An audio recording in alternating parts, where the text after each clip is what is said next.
Hello and welcome to This Is Our Year. I'm your host, Michael Kurland. Joining me, as always, is my partner in crime, Dougie Fresh. Douglas, how are you doing today? I'm doing great, Mike. I love this time of year. Rough sports day, though. I feel like I didn't realize this when we were starting.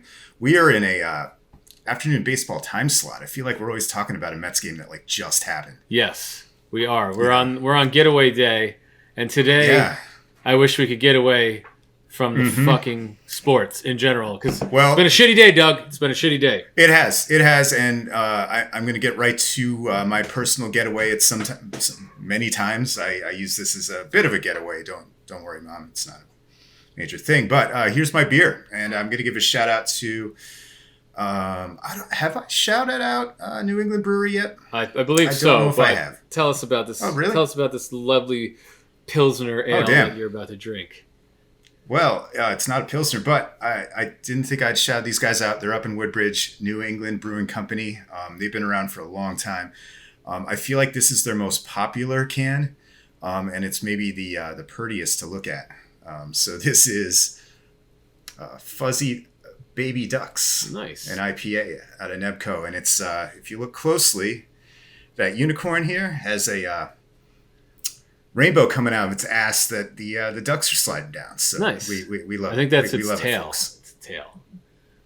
It's not. It looks like it's coming. No. See, the tail is above it. Oh, okay. So this is like reindeer farts. Got it. I love it. Yes. The power of unicorn ass. So. No, this is I think they've won awards for this one. So this is a really nice beer. Once again with the IPAs. I'm sorry everyone, but I couldn't resist. So nice. Cheers. I have some big news. Oh God, you're back? I'm still drinking water, Perrier l'Orange, but I just celebrated my 1-year anniversary with my wife in. Yeah, congratulations, by the way. Thank you. In Hawaii. That's where we were last week, where we recorded from. And I broke my dry spell. 2 months and 2 days. I made it with no alcohol. I'm happy to say, and I look great, feel great. But I had one glass of wine on my anniversary dinner night. So you got to. I had to. I had to have one, and so I feel like I have responsibly recovered from being irresponsible with alcohol for. Quite some time, and I'm back, baby. I think I don't know if I'll be joining you on every episode, but I'll definitely be joining you again shortly on an episode in the near future. Well, with some of the stuff we're going to be talking about, I'm surprised it's not today. But anyway, 2 months, sorry, is an accomplishment, so you should be proud. And I plan to do one of those at some point, maybe when it's not a gimmick on this thing. So anyway, what do you want to talk about, man? Oh, Doug, I want to go into a big rant. I just want to I want to break things right now. I want to take it back to Michael Kurland circa 2000 and I like it. 10 and just fire my TV remote through my drywall. That's what I want to do right now. It's been. We need to get you a temporary wall behind you so you can just Hulk out turn on around it. And cut my fist through it, right? Yeah, I mean, I was in Hawaii. I watched the game on. Sunday against the Marlins, walk off to the backup catcher. So that was not the best ending, but hey, we had won 2 in a row. We had dominated the series. It was one bad pitch, right? It was one bad pitch. And Ottavino had been good. Yeah. I wasn't even upset. I was, it sucked to get walked off on. Right. And I came into this series against Houston, feeling like, we're probably not going to win either of these games because Houston has been really, really good lately. Even though they split with the Yankees, they should have swept the Yankees. They should have. And they almost no-hit them twice. Right. 2 games in a row. Right. And they had an 18 innings of no-hit baseball.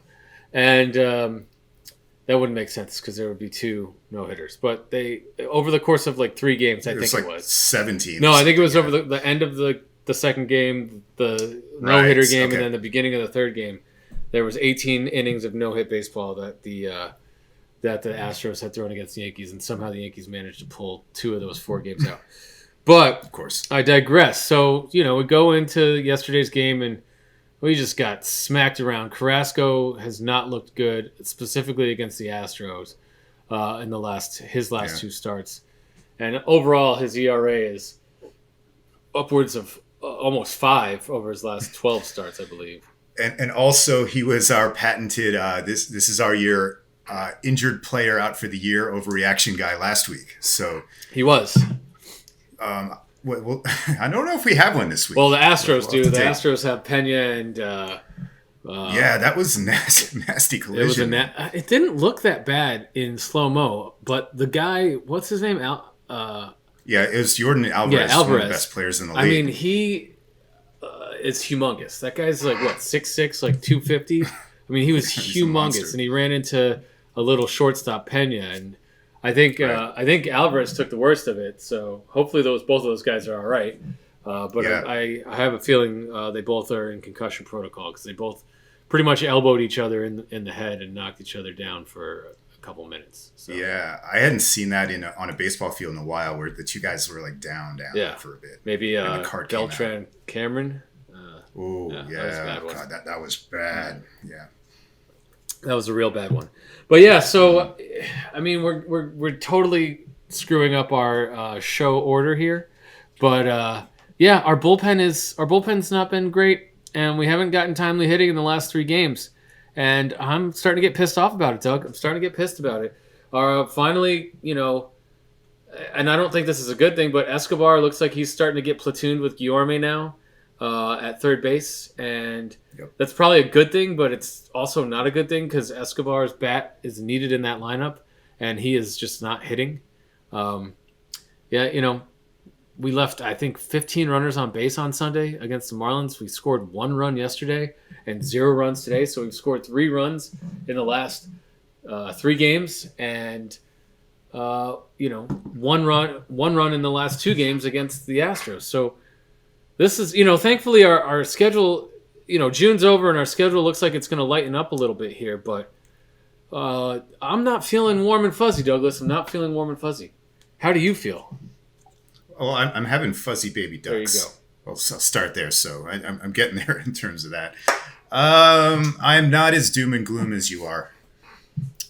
This is our first 3-game losing streak of the year. The Braves are back to 4 games out. I want to say that it's kind of been like, yeah, you're right. The bats have gone cold. But I'm actually kind of impressed still on how the starting pitching has held up. And to maybe a little lesser extent, the bullpen. The Astros are really good. I don't know what else to say. Like Verlander looks like it's 10 years ago. It's incredible. I will say though that we do need some bats.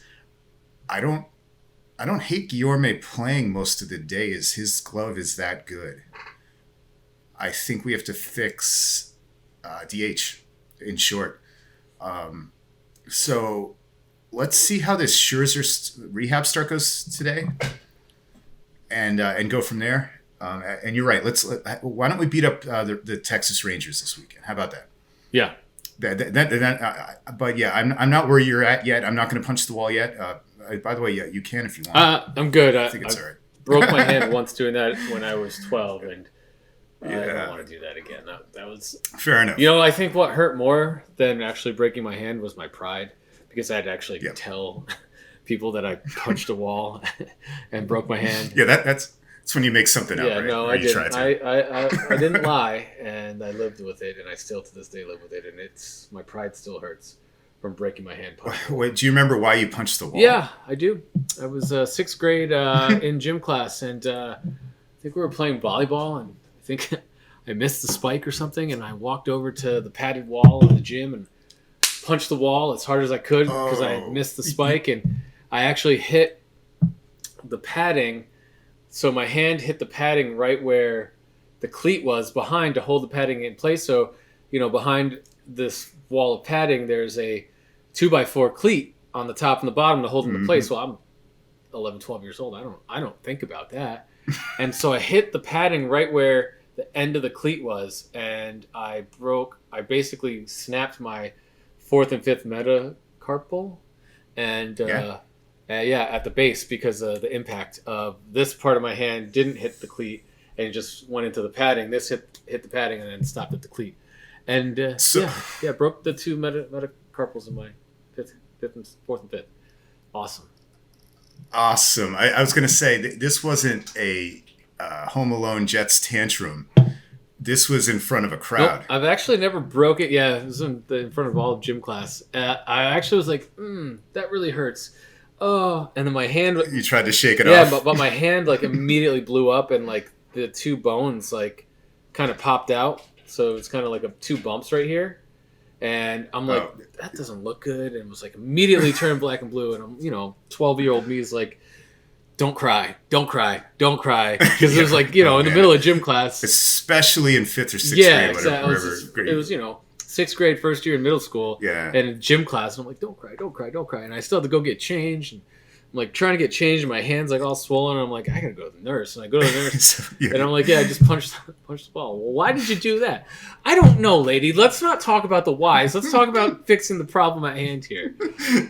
Hold on. So you had to play it cool, and you kind of did through the rest of the class. No, I mean, class was pretty much over. And then the gym teacher didn't say anything? It was like, it's not like I made this big scene where I was like, okay. I just kind of like subtly walked over and I was like, I think we were doing spiking drills. That's what we were doing. And so someone had said it for me and, you spiked it and then you went to the back of the line. So I spiked it and I walked over, punched the ball on my way to the back of the line, broke my hand. And then I was like, ow, that's bad. And then I think I stood in line and I think I didn't do the next spike drill. And I think I was like, teacher, I think I need to go to the nurse. So I have diarrhea. I went in early and changed, and I went to the nurse. And, yep. That's confirmed crazy. broken. Norwalk Hospital. Here we come. Oh, that was in Norwalk. Yeah. Okay. Nathan Hale, Junior. Just bring it back to the. Oh yeah, I remember that place. Or at least the outside. To bring it back to the Mets, didn't Jason Isringhausen do that when he was when he was younger? I think so. Like I think he punched a trash can or punched something. the Gatorade cooler. Yeah, I think that definitely happened. Yeah. Yep. And not to take this whole episode plan just completely off track, but I think we already have. Did you read? We can bring up the Jesse Winker stuff, but the Archie Bradley thing with the brawl, like that brawl in Anaheim over the weekend was awesome. And there's so many things that have come out of it, right? Yeah, dude. So let's break it down because it's not very often that there's a brawl in sports, in baseball specifically, but sports in general, right?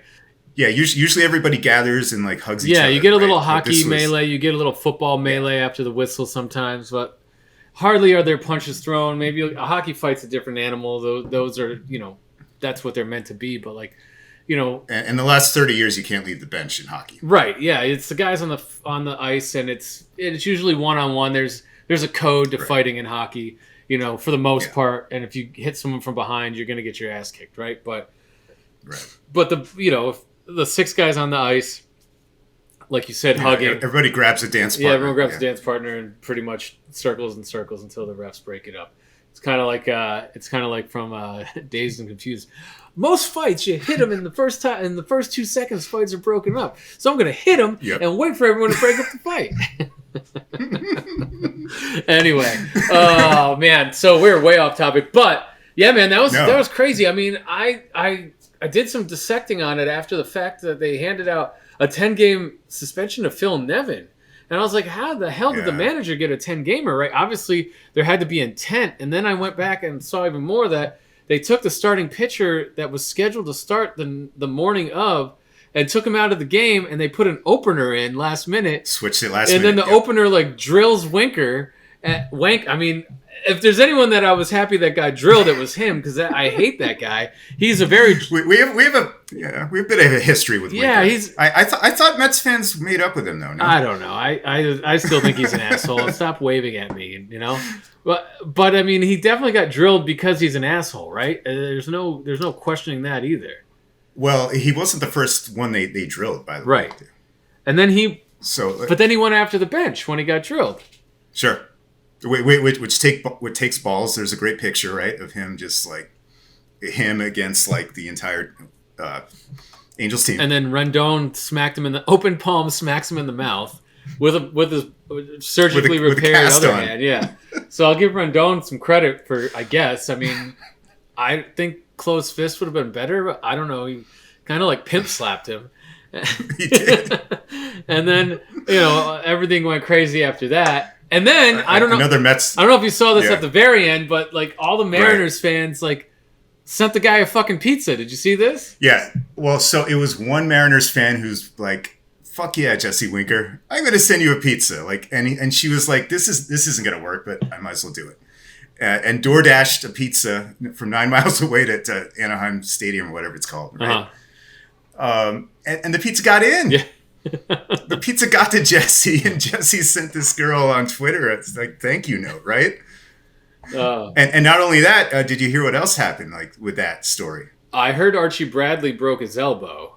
Oh, well, yeah, we were going to get to that, but somehow it went public who the DoorDash driver was. I don't know if you saw this, and he posted his Venmo, and he got like thousands of donations from Mariners fans around the country. And he's like, this day has changed my life. He has like a 9-month-old son, just hustling, right? And he he's like, I feel like I'm in a dream. This is like the craziest day in my life. Well, so there's like good stories here. There's bad stories. And it comes out today. You're right. Archie Bradley, right? Yep. Fell down and broke his elbow. Face plants going over the railing. Gentlemen, use the posted entrances to leave the dugout. I mean, dude, you want to talk about hurt fucking ego? That guy broke his elbow and is probably out for the year jumping over the fence to get into a fight that he never even made it to, right? No, never even made it to. They are I'm deeming them Mets West, the Angels. Yeah. I mean, we hired their old GM, right? So maybe we're Angels East. There's no way that team should be as bad as it is with two of the best offensive players in baseball. It's honestly, it's a tragedy. And by the way, you saw Syndergaard kind of hanging out in the periphery of that brawl too. Just so much going on there. I mean, Noah proves time and time again that he's a little B. He's a little B. He didn't want to face the Mets after talking all that shit. Doesn't want to get involved in the fight when he's one of the biggest guys on the field. So, Noah, enjoy Anaheim for the rest of this year, and you're bouncing around from team to team after this year, making $7 million a year, which is nothing to scoff at. We'll enjoy the second round pick we got for you, buddy. We will, and I see his name in like next year's free agent list. Is there any way you would welcome him back? Are you like that butthurt about Noah? Because I'm not. No. If he's a good pitcher, I would take that ship has sailed. We don't need a guy that I don't even care about his shade because he was always funny on Twitter and like he's just doing what he does, right? That's my point. Yeah, I'm talking shit right now myself, but the thing that I think. I mean, as if it was me as the owner and thinking like how I would think Steve Cohen would think is, the guy basically signed a contract behind our backs after saying he was open to coming back. And he did. And so I think, I don't know what went on there, if he thought Anaheim was greener pastures or if he thought he just took the most money and ran or didn't, whatever he did. And then he threw shade at the Mets after he walked out the door, which is fine if that's how you feel. He was Stroman light. So, no. Well, a lot of Zach Wheeler did too. A lot of guys. That's a different story, though. So, we're talking about two different ownership groups. Zach Wheeler had every right to say what he said because the Wilpons didn't even offer him a contract or engage. Didn't even try because they were the worst owners in baseball, which now might actually be Artie Moreno. And so, Wheeler, I got nothing to, and he almost won a Cy Young, right? So. Coming off just an insanely good season, and he's had better ones now on Philadelphia, which was completely predictable. Yep. So I got nothing bad to say about Zach Wheeler. I got everything bad to say about the Wilpons, but with Noah and Stroman, this was Uncle Stevie. They didn't even get an opportunity to get an offer, and for Noah, we were there for 2 years letting you rehab, and there was issues with the front office. I don't know if he was a partier or what their issue is with him, if he thought he was bigger than life. But he definitely had issues, and he was ready to walk out the door. And Strowman took a year off, which is fine. You want to take COVID off and whatever, but it was always about Strowman. And I liked Strowman until I didn't like Strowman. And when he left, goodbye. You could see that there wasn't a lot of interest in him. Even though he had a good season last year, there wasn't a lot of interest in him that he had to sign a deal with the Chicago Cubs. So enjoy toiling in last place, buddy, or second to last place, or whatever it is, and enjoy that rebuild for the money, bro. It was worth it. Yep. And with all the injuries, I don't really miss Strowman. I think Bassett's a more than fine replacement. Yep. And we need Max to come back, though. That much is obvious. Shout out to Taiwan, though. Today he's pitching great. He's pitching great. He had that one hiccup in San Diego, the last game that I attended. Of course you attended, yeah. So that was great. But ever since that game, he's been pretty awesome. No complaints about Taiwan. Bassett has, McCann's back now. I think that's going to make a big difference. He looked good on Sunday. Just a couple of home runs given up, but they didn't lose that game at all because of him. They lost that game because they just couldn't hit, and it's time for Max to come back. We need him. We need you, buddy. Yeah, and you're right. Let's keep an eye on the bats. Okay, so let's talk about the lineup a bit. JD and Dom have combined for 2 home runs. Unacceptable. I've basically given up on these guys. I gave these guys so much rope through the years. I don't know if that's where you're at this point. So Dom is our biggest trade chip. I would love to see him go to. Is he? I mean, yeah, he's still under control, playing every day at first base.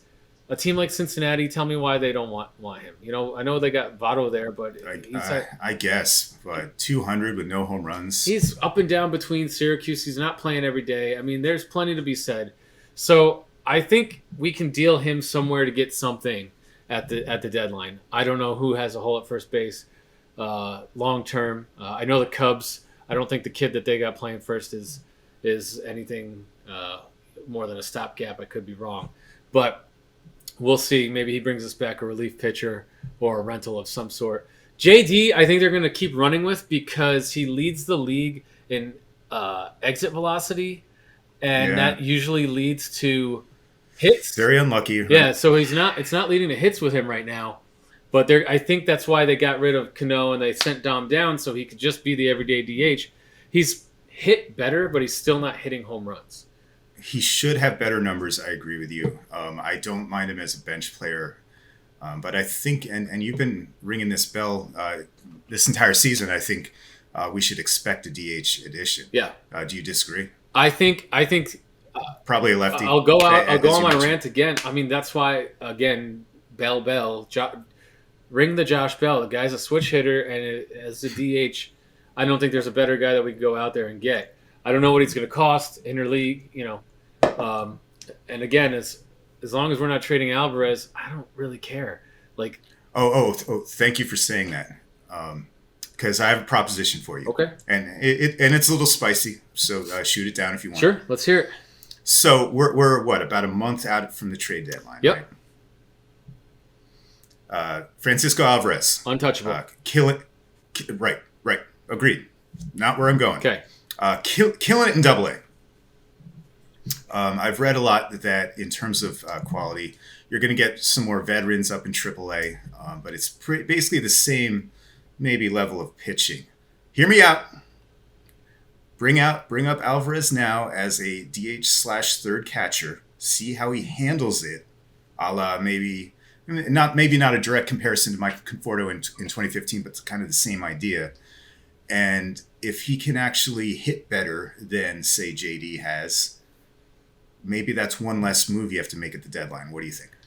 I'm not opposed to it. I just don't want to stunt the kid. I think the defensive side is something that we have to actually look at.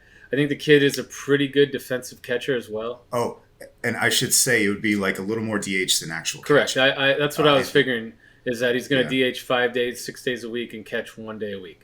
2 days a week, and then while he gets to know the staff and so, like that, right? From my perspective, we've already seen Bassett have issues transitioning from McCann to Nito. Scherzer likes what he likes. He's not going to want to throw to a rookie catcher midway through the year, if I had to guess. And then, Taijuan Walker's been pitching lights out. Like, I don't know, man. It's kind of similar to the Astros catching conundrum. They have two catchers that both are hitting under 160. Both have hit home runs off us in this series. And of course. But they keep that staff pitching very, very well. Yeah. So, McCann and Nito, what they don't bring to the plate, they bring behind the plate. I'm with you there. I mean, Nito is a great backup catcher. I'm thinking of him as a bat. Yeah, but then are you stunting his catching? You're losing a 6 months of it's not like the kid's 26, he's 20 years old. He needs those reps behind the plate. I think ideally, if that's the way it goes and he can help short term with the bat, I'm for it. But I don't think it's ideal from a grand scheme of things perspective. But if we win, if he comes up and hits and we win the World Series, then I don't give a shit. That's all I want. Exactly, and it's not like at DH we're pushing someone down who's been super productive. I mean, this is starting to become a problem. Right. I'm sorry. I kind of like JD. I like that he hits the ball hard, but the numbers are the numbers, and I don't know. Maybe I have to look this up, but it seems like he waits to strike out in the worst moments. I don't know. Maybe that's just something I've noticed in the last week or two. But the whole team's kind of scuffling, so perhaps that's unfair.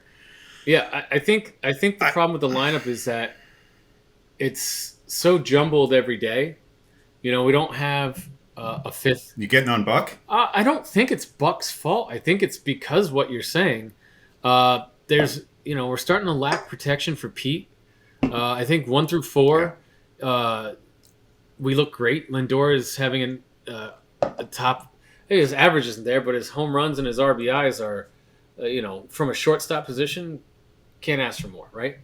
Nemo's playing great, Marte's playing great, and Pete's playing great. But then you get to the fifth hole, and that was supposed to be Escobar, right? And he's not hitting. He is not hitting.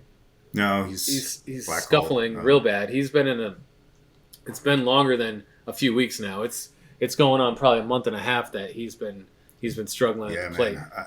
Is this the New York thing again? Because God, this happens a lot with the new guys. I'm not sure. Maybe, but it's not happened to Canna. So and so you're right. Is Canna your? Yeah, Marte's been.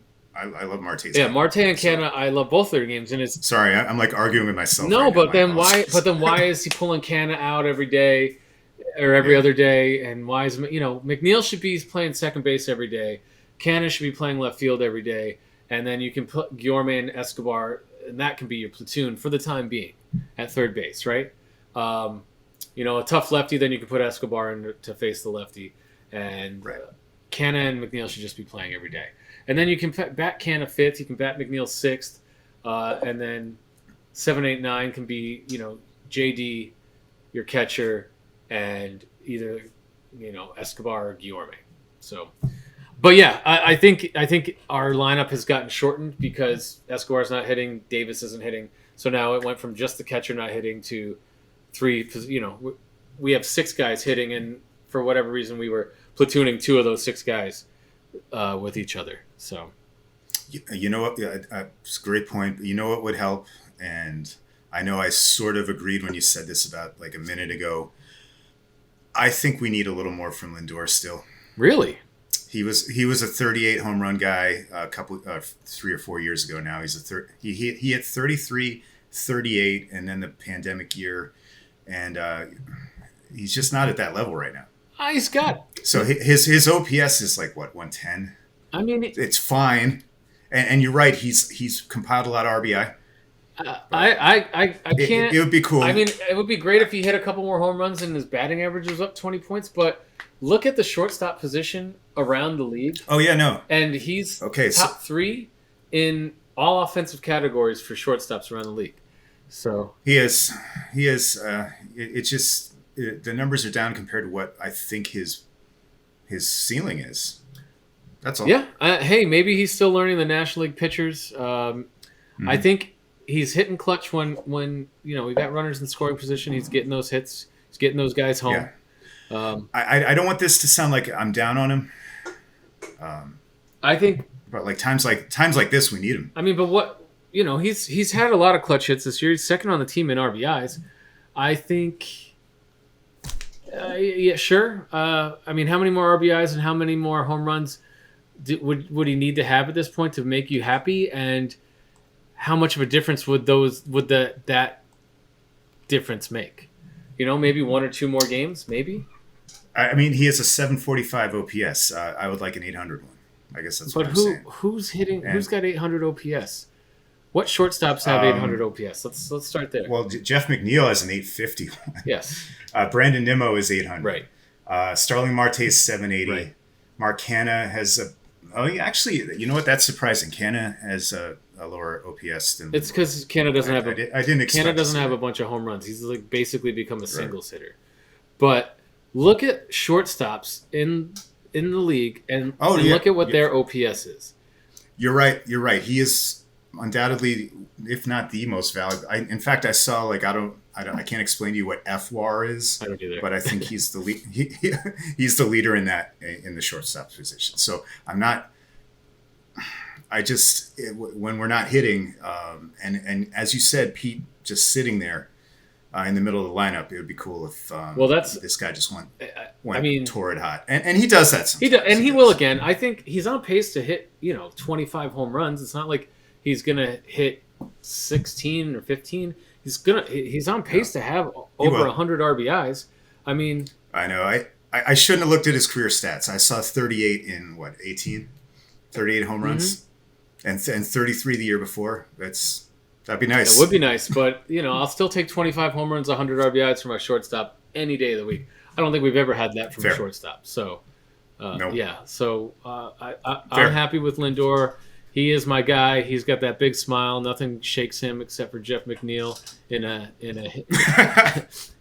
slump. So raccoons. Raccoons. Right? So the raccoons in the dugout. I think we're beating the same drum, Dougie. We're beating the same drum. We need a bat and we need a bullpen arm. And I'd really like to get a starting pitcher just because we need depth. But I agree. We need everything, honestly. Yeah. Bullpen. Yep. So, as you said, bullpen starter and a bat. Yep. So I don't care anything short of Francisco out. I don't care what it takes to get it done, right? So this is not going to be the only year this team will contend. Do you agree with that? I do agree with that. This is not a short window, right? Last year the Braves picked up like 3 or 4 just kind of mid guys, and it totally worked out for them. It was like Duvall, Jock Peterson, and Rosario. Right. Did not cost much. Right. But their pitching staff what do you think was pretty gosh darn good already. And I'm pretty sure all those guys contributed during the playoffs. They did. And I think if we went that route, bat-wise, I would be happy with that. I don't... that was my question, because that was Epler's, obviously, his strategy in the offseason, right? He brought in some mid-tier guys, along with Scherzer, of course, in Canna and Escobar and Marte. Would you be happy with that? Because then you're talking low-level prospects. If it's not Josh Bell, who I think is the dream scenario, I'm gonna be so sad when it's not going to be Josh Bell. For you. I'm going to segue this Josh Bell into the New York Islanders in a second. If it's not Josh Bell, someone like Nelson Cruz, who isn't going to cost a lot at the deadline. Yeah, that I would be okay with that, because if you look at Epler and what he tried to bring in, he brought in all guys with high on base percentages. That's what he wanted to build this team around. Canna, Marte, both huge high on base percentages. That's why McNeil's back to being who he is, and that's what they focus on. So you get a guy that can get on base as a DH, because JD's not got a great on base percentage right now. I think he's actually one of the worst on the team. Right. That's one of the problems I have. Yeah. So you fill that with that. Catcher is what it is. I'm not really trying to change catcher. On previous episodes, we may have talked about Wilson Contreras, but I just don't think changing a catcher midseason is worth the time or the prospects. I completely agree, especially, again, with Alvarez in the wings. They should not burn a prospect on Contreras. Correct. So if you can do Guillaume and Escobar as a platoon at third, and you can platoon those 4 guys over 3 positions, and then you go out and you get a DH. Like I said, if you want to go someone like a Nelson Cruz a little bit cheaper, I don't know what he's going to cost you, but he's having a decent year. He's battle tested, coming in, and he shouldn't cost much, but it's from the Nats, so they're going to want a little bit more than the average team will want. But whatever that may be, you go out and you get yourself someone like that who can be your DH every day and just be a professional hitter and get on base. Sign me up, and then focus on the pitching, because McGill, I don't know if he's coming back this year. If he does, I don't know what he's going to give us. Who knows with DeGrom? Who knows? He's starting to throw to live hitters, but that's still very vague. Max is hopefully back this weekend, and Carrasco has looked like dog shit the last 2 weeks. Is he hitting a wall? No. Peterson's been great, but he's not getting more than 2 times through the order before the Bucks got a short leash with him. And we need a bullpen guy. And honestly, I'll go back to it. David Robertson. I mean, the guy's pitched in New York and in the playoffs, and he's looking great for Chicago. And they are definitely going to be Bednar. Yeah, I mean, the thing with Bednar is he's going to cost more because he's under control. Oh, but thank you for mentioning that. Guess how many bullpen arms that are high leverage guys are in control right now for next year on the Mets? Just Drew Smith. Yeah. Yeah. So which is nuts. I mean, there's going to be an overhaul either way. So I would support paying for a Bednar, as long as it's not ridiculous. Yeah, I would support it too. But I mean, look at what Diaz cost us. I mean, not that Kellenick's. Oh, come on, we can't bring Brody into the mix here. Yeah, but I mean, we paid for the best closer in the American League at the top of his game, and I'm not saying Bednar is either of those things, but he's definitely under team control, and he's definitely a good closer. He's not going to cost us a Kellenick, but a guy with control at the deadline is going to cost us quite a lot. Whereas maybe a guy like Robertson, we can get away with a little bit less. That's all I'm trying to say. Would you do Mauricio for Bednar? Probably yes. Interesting. Okay. Yeah. I'm not sure. I think Mauricio's on the table. He's got no position for us. He's not coming up and playing. I mean, if that's the best we can get, I think Mauricio is on the move at the trade deadline. I think Dom's on the move at the trade deadline. I think those are our 2 biggest chips. Vientos, maybe he comes up and gets some DH at bats. I don't know. Or he's on the move. Yeah. Beatty, I don't know if he's on the move or not, but I'm also, like I said last show or 2 shows ago, Alvarez is the only thing untouchable as far as I'm concerned. So this is, you want to talk about windows? I don't care about windows. We are in first place, 4 games up on the defending champs right now, best record in the National League. This is our year right now. This is our year. Cheesy plug intended. I thought you were going to pound the table this time. There we go. So make Punch it that happen. wall. Yeah, make it happen. I mean, we've dealt with all the injuries. We get everyone back healthy, and we go into August with a full squad and healthy squad and a new DH and a new bullpen arm, and I like our chances. So short series baseball is crazy, but yeah, me too.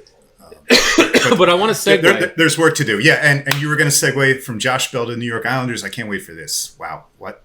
So Josh Bell, you said you can't wait for Josh Bell not to be on the Mets and when he's on someone else, and I'll segue into Kevin Fiala not being on the New York Islanders. Our number 1 target, and we don't get it done. We don't get it done. He goes to the LA Kings about 30 minutes ago. I didn't even see for what. He went for their first pick and a guy like Hobie Baker Award winner, so like a prospect, but maybe okay prospect. I don't know the guy either. So that was the price though. So why did we not make that trade, Lou? So the Islanders equivalent would probably.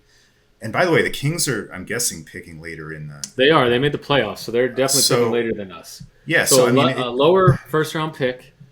Yeah, so if you're offering the 13, and it would be like Holmstrom or something, I guess. Right, which I would be more than happy to do. And of course, he signed a $8 million a year max contract, I believe. I don't know if you saw that, but yeah, he's already locked up. So Fiala's gone. Yeah, so that is just not good. Completely gut-wrenching. and of course ESPN, which doesn't cover hockey, even though they have the hockey contract. Yeah, well, and just for the audience, if you're not too into the Islanders, they really need a first line winger, and this guy was one of the most realistic targets in the offseason. So, okay, so they got a guy named Brock Faber, who is Hobie Baker Award winner, 19 years old, and he is a highly regarded prospect. So I don't know. He was their second round pick in 2020. Fine, but still, I mean, you tell me we couldn't have given him Boldock and our first overall. I don't know if that would have gotten it done, but whatever the case may be. And he signed a 7-year, $7.9 million contract. So now, Doug, what do we do? There's some shitty rumors about throwing that pick to Montreal for Josh Anderson, and please no. Josh Anderson, we have like 4 of him already. Middle six he's a big dude and who can kind of score, but it doesn't make his own plays. Do not give up the 13th overall pick, Lou, for a guy like that. He does not fit any kind of need. He basically has Anthony Beauvillier's production. Right. Different kind of player. Why are we trading a number 1 overall pick for Anthony Beauvillier? Right. We already have him. I'm honestly starting to come around to the fact that they should just make the pick. Their prospect pool kind of sucks. Their prospect pool definitely sucks, and if we can't move it for, maybe we get Chychrun for that pick. I don't know, but if we can't move it, then make the damn pick. See, you're right. I would move it for a top left-handed defenseman, or a top 4 at least, someone dynamic, someone who's a little better than say Nick Leddy, who can revive the transition game that was missing so sorely last year. Yep, the team last year. We can talk about all the shit from the schedule to the COVID to whatever. Right. Plenty of excuses, but I'll tell you, the team looked so bad in zone entries, and that was their main reason that they couldn't score last year. Yeah, is because if Barzal wasn't on the ice, then they had to dump and chase. It reminded me of the Okposo years, where all we ever did was dump and chase because we had a bunch of grinders and no actual finesse. And that starts from the back end. Yep. And you had, God bless him, Andy Green was doing his best out there, and you had Chara, God bless him, waving his stick around, but he, if he's not in position, he was getting burned. But those guys could not start the breakout, right? Not with anything other than a pass. But they weren't tape to tape. They weren't like firing down the middle or skating out of trouble. No, they weren't skating the zone. Yeah, they weren't gaining the zone with their skates ever. Leddy. That was the one thing that I think Lou sorely underestimated when he got rid of Leddy, and the only guy that maybe can replace that internally is Salo. And maybe Lane gives Salo some free reign in his, second year. Lane's first year, Salo's second year-ish. I don't know. Salo's played like 20 games, so yeah. Yeah, I mean, I would love to see Salo be your third pairing with Mayfield. With Mayfield, yeah. No, yeah. I actually think that's a great fit. Right. It's the second pair that's a huge issue right now. Huge issue. Whoever's going to play with Dobson, I guess, if you want to keep Pelech and Pulock together. And I think you should keep Pelech and Pulock together because keeping them together, they play well together. When you broke them up last year is when we had so much trouble. Yep. And it was out of necessity, but we would ideally keep them together. So, yes, if we can get Chychrun to be that guy or another left-handed defenseman, if you bring back Nick Leddy, I don't want to. It's not thrilling, right? It's kind of a stopgap. Yeah, if he comes back to split time with Salo as your 7th defenseman, I'm happy with that. Oh, dude, sign me up. But yeah, we need a guy that can skate and gain the zone. I actually heard he's looking for like a big contract. I don't know. He's probably not the crazy thing is Nick Leddy's not that old. Yeah, he's still like 30, right? Yeah, 32, I think is how old he is. So it's not like he's past his prime, but I don't want to pay Leddy a 4-year deal. No, thank you. But, Lou likes doing that shit. Yes, he especially does. If you're over 30. Yes, he does. So we'll see. We'll see how it goes. We will. And I'll try to get prepared for the draft, man. But I don't know. There's just a bunch of guys at 13 that who knows what's going to happen.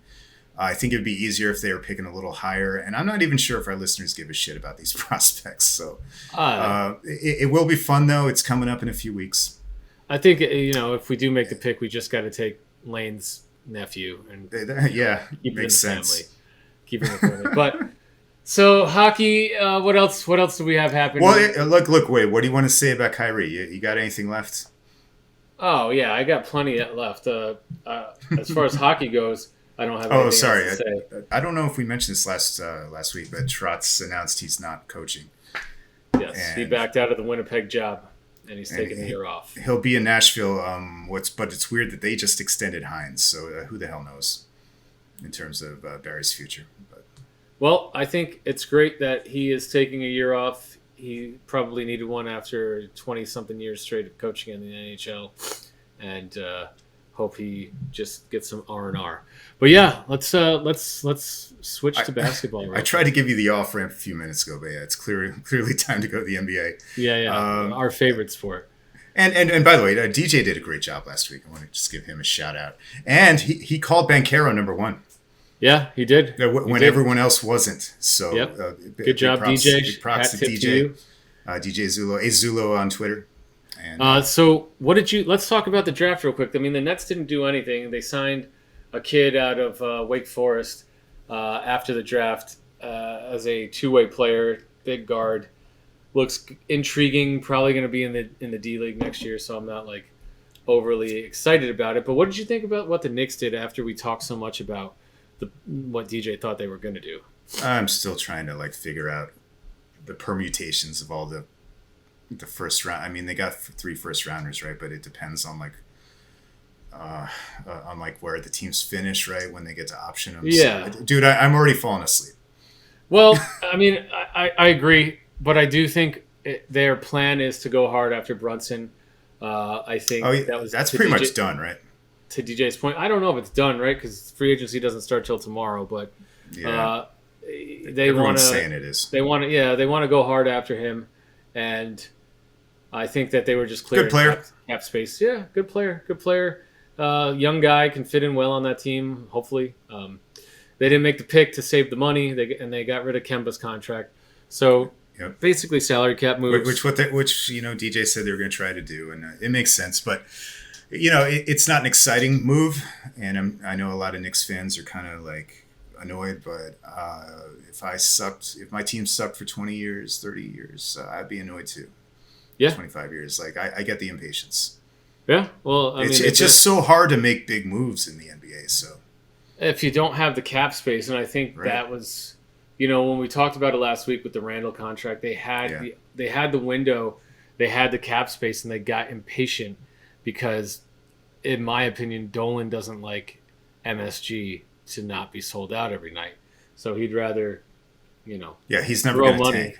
Yeah, he threw bad, good money at bad contracts, and now they're back into a situation where they had to clear the cap. And if you look at the Nets, what they did, 4 or 5 years ago when they were in cap hell, coming off all those guys, they were very patient and they didn't spend the money. They gave a lot of one-year deals out, and that's Absolutely. How they got to where they were and the ability to be where they are, which we'll finally get to the segue of Kyrie re-upping for his last year at $37 million. Gang's back together, Mike. How we feeling? I mean, it was a much ado about nothing, a lot of anxiety, a lot of Kyrie is Kyrie. He used every piece of leverage he could to get a long-term deal. The Nets held their ground because he's played in 103 of a possible, 260 games over the last 3 years. Not even half the games in the 3 years that he was here, and he still wanted the max deal.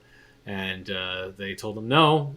And from what I read, they were pretty close on an incentive-based deal where if you played, a certain number of games year 1, then year 3 would be locked in, and if you played a certain number of games year 2, year 4 would have locked in, and then it would have been the 4-year 196 max. But he had to incentivize himself to get to year 1 and year 2, and they were pretty far down the road on that contract getting done.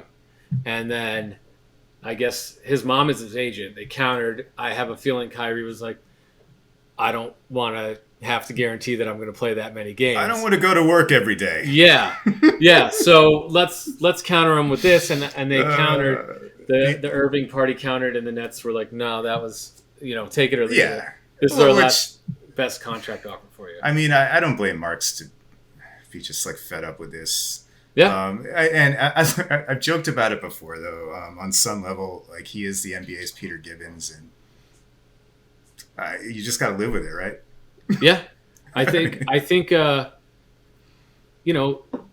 Nets also used all their leverage, which was basically like, we're prepared to let you go, and whatever happens with KD, we're prepared to let that happen too. Yeah. And I think that was the kind of the deal sealer for Kyrie to opt in, because he gets his $37 million. He couldn't find a taker unless he wanted his $6 million, and I guess money does matter to Kyrie. He wasn't going to take $6 million only to go play for the Lakers. Yeah, no, it takes a different person, not a normal person, right? To take way more money than the leader.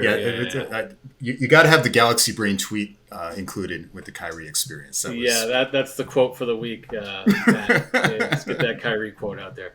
But yeah, so I don't know, man. I will just say I'm happy from the perspective of let's run it back one more year.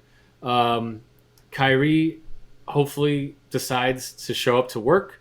This thing could not be over. He might start hemming and hawing and look for stomp his feet and pull a Harden and try and get his way out before the start of the season. I don't think he wants to do that, because I think he wants to play with KD and everyone's healthy, and hopefully we can get Simmons and Harris back, and you run those guys out there this year, and I think we're still a top 3 contender in the East with doing nothing right now. Just on paper, the way we are constituted currently, no free agents involved. I think we're still a championship caliber team. It seems like most people agree too. So he wasn't going to a better situation to make. Maybe he would have. I don't even think he would have made more money. He's going to make the same amount of money and go to a worse situation. So why would he do that? Now, do I think he's going to sign after this year? I have no idea, and I'm not worried about that now. You shouldn't be at this point. If he's in the building on day one and he wants to play and play this whole season, and let's see what we can do, I'm all for it. If he wants out, then trade him mid-year and get what you can get for him, and let's see what happens. So that's kind of how I feel. If he's a pain in the ass this year, I mean, who's going to give him a multi-year deal anyway? He's probably going to turn into a mid-level guy at some point with all the chicanery. So right, I don't know. Right. But you want to bring down Claxton and Brown real quick? You want to bring those guys back? Absolutely. I think and get some more front court help. Yeah, you sign Claxton, you sign Brown. You got both of their bird rights, so we can give them whatever we want, cool. And match whatever for Claxton. I think Brown is a free agent, but I think we still want him back. And then there was a little bit of news this week where a big that we've had our eye on for a long time from the Clippers. His name's Isaiah Hartenstein. Mm-hmm. He's a center out there that Marks is known to have an affinity for. Mm-hmm. And the Clips signed John Wall to their mid-level taxpayer exemption. So Hartenstein is going to shake free, it looks like, and we could probably use our our taxpayer exception on a guy like that. Bring that guy in, and then that settles your center rotation. You bring Brown back, that helps your 2 and your 3, and you can just plug in some vet minimums after that, hopefully. So that's what we're looking at, and barring some crazy trade, we'll see how free agency shakes out when it starts tomorrow. I'm sure we can talk about it more next week. Right. So until then, Dougie, what do you got to say? Hey, congratulations to the Colorado Avalanche and Devon Tays for raising the cup. Hell of a team. And a fun series to watch, and you know what that means. I've been looking forward to this one, too. Vaya con Dios, Tampa Bay Lightning. To quote Jesse Winker. Vaya con Dios, Tampa Bay Lightning. I love it. No one's getting near that dynasty. It's still ours. No 3P for you.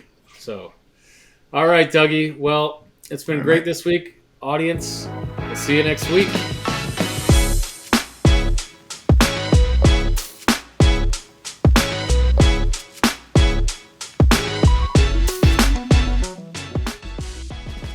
Produced by Heartcast Media.